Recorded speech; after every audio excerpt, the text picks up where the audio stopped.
ഉയർന്ന വിജയം നേടിയവർ എങ്ങനെ ചിന്തിക്കുന്നു, അവർ എങ്ങനെ പ്രവർത്തിക്കുന്നു എന്നതിനെക്കുറിച്ചുള്ള ഒരു ചർച്ചയാണിന്ന്. 200 വർഷങ്ങളിലെ വിജയങ്ങളെക്കുറിച്ചുള്ള ഒരു പഠനമാണ് ഈ പുസ്തകം. അതെ, സ്റ്റീഫൻ ആർ കോവി എഴുതിയ the 7 habits of highly effective people എന്ന പുസ്തകമാണ് നമ്മൾ ഇന്നിവിടെ ചർച്ച ചെയ്യുന്നത്.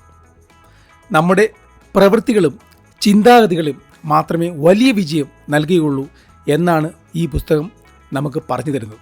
2 യുവാക്കൾ ഒരു കമ്പനിയിൽ ജോലി ചെയ്യുന്നു. ഈ കമ്പനിയിൽ കഴിവിനനുസരിച്ച് ശമ്പളം നൽകുന്നില്ല.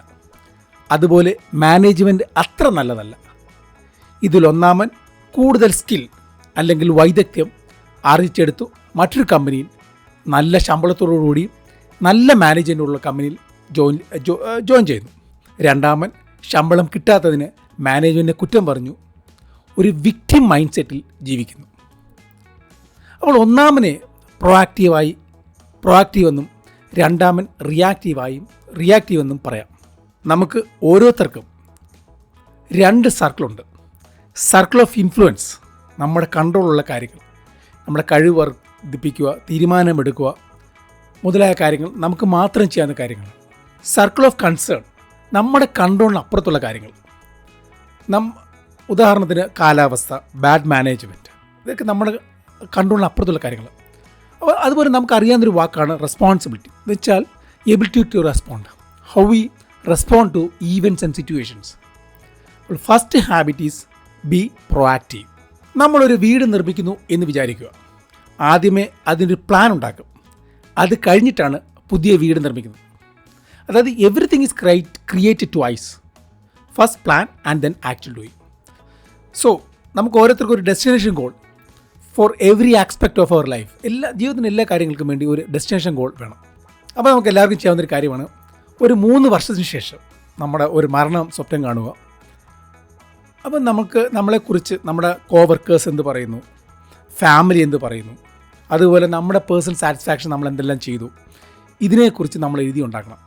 ഒരു വട്ടം എഴുതിയാൽ കാര്യം നടക്കത്തില്ല. 2, 3, 4 തവണ എഴുതിയാൽ മാത്രമേ നമുക്ക് അതിനെക്കുറിച്ചൊരു ക്ലാരിറ്റി വരുത്തുള്ളൂ. ഒരു കമ്പനിയാണെങ്കിൽ ആ വിഷൻ സ്റ്റേറ്റ്മെൻറ്റ് കോവർക്കേഴ്സുമായിട്ട് പങ്കുവെക്കുക. അതുപോലെ നമ്മുടെ ഡെയിലി ആക്ടിവിറ്റീസ് വിഷനുമായിട്ട് യോജിച്ച് തന്നെ പോകണം. ഉദാഹരണത്തിന് നമ്മളൊരു പുതിയ കോഴ്സ് പഠിക്കുന്നു എങ്കിൽ എല്ലാ ദിവസവും സുഹൃത്തുക്കളുമായുള്ള ഔട്ടിങ് നമ്മൾ കൺട്രോൾ ചെയ്തേ പറ്റും. അപ്പോൾ നമ്മുടെ ഡെയിലി ആക്ടിവിറ്റീസിന് വിഷനുമായിട്ട് കോറിലേഷൻ എപ്പോഴും ഉണ്ടായിരിക്കണം. അപ്പോൾ second habit, begin with end in mind. Time management is priority management. സമയം നല്ല രീതിയിൽ കൈകാര്യം ചെയ്യുക എന്നത് അർത്ഥമാക്കുന്നത് നമ്മുടെ ലക്ഷ്യങ്ങളുടെ മുൻഗണനാ അടിസ്ഥാനത്തിൽ ചെയ്യുക എന്നുള്ളതാണ്. അപ്പോൾ നമുക്ക് ഏറ്റവും കൂടുതൽ മുൻഗണനയുള്ള ജോലി ഒന്നാമത്തെ ലിസ്റ്റിലും, രണ്ടാമത് മുൻഗണനയുള്ള ജോലികൾ രണ്ടാമത്തേലും, അതുപോലെ മൂന്നാമത് മുൻഗണനയുള്ള ജോലികൾ മൂന്നാമത്തെ ലിസ്റ്റിലും ഉൾപ്പെടുത്തുക. ഓരോ ദിവസവും ഏറ്റവും കൂടുതൽ മുൻഗണനയുള്ള ജോലി ചെയ്തു തീർക്കാൻ ശ്രമിക്കുക. അപ്പോൾ മൂന്നാമത്തെ rule, put first things first. അടുത്ത റൂള്, തിങ്ക് വിൻ വിൻ. ഏതെങ്കിലും തർക്കം ഉടലെടുത്താൽ തർക്കത്തിലുള്ള 2 കൂട്ടർക്കും ഉപകാരപ്രദമായ പരിഹാരത്തിൽ എത്താൻ ശ്രമിക്കുക. ഇതിന് വേണ്ടത് ഒരു അബൻഡൻസ് മൈൻഡ് സെറ്റാണ്. 2 കൂട്ടർക്കും ഉപകാരപ്രദമായ ഒരു പരിഹാരത്തിലെത്തണം നമുക്ക് ക്രിയേറ്റിവിറ്റി അല്ലെങ്കിൽ സർഗാത്മകത, കോംപ്രമൈസും അല്ലെങ്കിൽ വിട്ടുവീഴ്ച മനോഭാവം എപ്പോഴും വേണം. അടുത്തത്, seek first to understand then to be understood. എപ്പോഴും നമ്മൾ ഒരു നല്ല കേൾവിക്കാരനാവാൻ ശ്രമിക്കുക. നമുക്ക് ദൈവം 2 ചെവിയും 1 വായും തന്നിരിക്കുന്നത് കൂടുതൽ കേൾക്കാനും കുറച്ച് സംസാരിക്കാനും ഉള്ളതാണ് എന്ന് എപ്പോഴും മനസ്സിലാക്കും. ആശയവിനിമയത്തിന് വാക്കുകൾക്ക് 10% മാത്രമേ കാര്യമുള്ളൂ. ബാക്കി 90% നമ്മുടെ ടോണും അതുപോലെ ശാരീരിക ഭാഷയുമാണ്. ഒരു സജീവ ശ്രോതാവ് ഒരു വ്യക്തിയുടെ വാക്കുകളും ശരീരഭാഷയും ടോണും വേണ്ട വിധം മനസ്സിലാക്കുന്നു.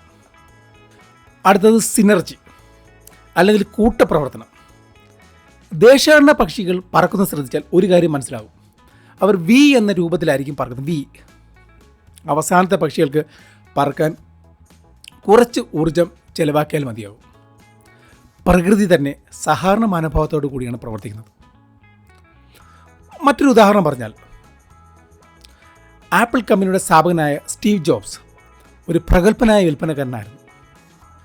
മറ്റൊരു സഹസ്ഥാപകൻ സ്റ്റീവ് വോസ്നിക് പ്രഗത്ഭനായ ഒരു എഞ്ചിനീയർ ആയിരുന്നു. അപ്പോൾ ഇവർ 2 പേരും കൂടെ യോജിച്ചാണ് ആപ്പിൾ ഉണ്ടാക്കിയത്. അടുത്ത റൂള് ഷാർപ്പൻ ദ സോ. പണ്ട് നമ്മൾ വായിച്ച ഒരു കഥയുണ്ട്. 2 മരംവെട്ടുകാർ. ഒരാൾ രാവിലെ മുതൽ വൈകിട്ട് വരെ പണി. രണ്ടാമത്തെയാൾ രാവിലെ തൊട്ട് പണിഞ്ഞതിന് ശേഷം കുറച്ച് സമയം തൻ്റെ കോടാലി മൂർച്ച കൂട്ടും.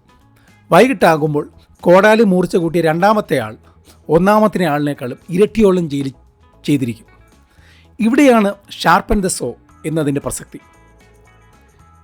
നമ്മുടെ ജീവിതം സന്തോഷകരമാക്കാൻ 4 മേഖലകൾ പുരോഗതി ഉണ്ടായിരിക്കണം. 1 ആരോഗ്യം, നല്ല ഭക്ഷണം, നല്ല വ്യായാമം, ഉറക്കം. 2 മാനസിക ജീവിതം. അവസാനം വരെയും ഒരു വിദ്യാർത്ഥിയാകാൻ ശ്രമിക്കുക, പുതിയ പുതിയ കാര്യങ്ങൾ പഠിച്ചുകൊണ്ടിരിക്കുക. 3 ഇമോഷണൽ അല്ലെങ്കിൽ വൈകാരിക തലം, അർത്ഥവത്തായ ബന്ധങ്ങൾ ഉണ്ടാക്കാൻ ശ്രമിക്കുക. 4 സ്പിരിച്വൽ അല്ലെങ്കിൽ ആത്മീയ തലം, ജീവിതത്തിന് സെൻസ് ഓഫ് പർപ്പസ് ഉണ്ടാക്കിയെടുക്കും. അപ്പോൾ ഈ പറഞ്ഞ കാര്യങ്ങളെല്ലാം നമ്മുടെ ജീവിതത്തിൽ ഭാഗമാക്കാൻ സാവധാനം പരിശ്രമിക്കുക. അപ്പോൾ നിങ്ങൾക്ക് എൻ്റെ നന്ദി, നമസ്കാരം.